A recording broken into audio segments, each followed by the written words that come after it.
Mahanadi serial recent டைமாக ரொம்ப விறுவிறுப்பாக போயிட்டுருக்கு அப்படின்னே சொல்லலாம். ஸ்பெஷலாக காவேரி ப்ரெக்னென்ட் ஆனதுக்கு அப்புறமா சீரியலோட ட்ராக்கே டோட்டலாக மாறி போயிடுச்சு. இந்த நிலையில் அப்கமிங்கில் என்ன நடக்க போகுது அப்படின்ற அன்அஃபிஷியல் வீடியோஸ் கிளிக்ஸ் எல்லாமே வைரல் ஆகிட்டு வருது. அது மட்டும் இல்லாமல் விஜய் அண்ட் காவேரியோட அஃபிஷியல் ப்ரோமோ ஒன்று கூட கொஞ்ச நேரத்துக்கு முன்னாடி ரிலீஸ் ஆயிருக்கு.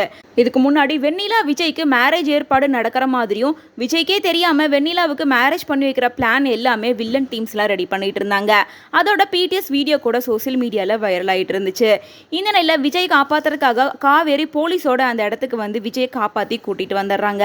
அதுக்கப்புறமா ப்ரெஸ் மீட் வச்சு வெண்ணிலாவுக்கும் விஜய்க்கும் எந்த சம்மந்தமும் இல்லை அப்படின்னும் காவேரி தான் அஃபிஷியல் ஒய்ஃப் அப்படின்றத ப்ரெஸ் மீட் வச்சு எல்லாருக்கும் சொன்னதுக்கு அப்புறமா காவேரி மயக்கம் போட்டவில்லை, அவங்களுக்கு உடம்பு சரியில்லாமல் போயிடுது. விஜய் காவேரியை தூக்கிட்டு ஹாஸ்பிட்டலுக்கு போனதுக்கு அப்புறமா தான் தெரிய வந்திருக்கு காவேரி பிரெக்னென்ட்டாக இருக்காங்கன்னு.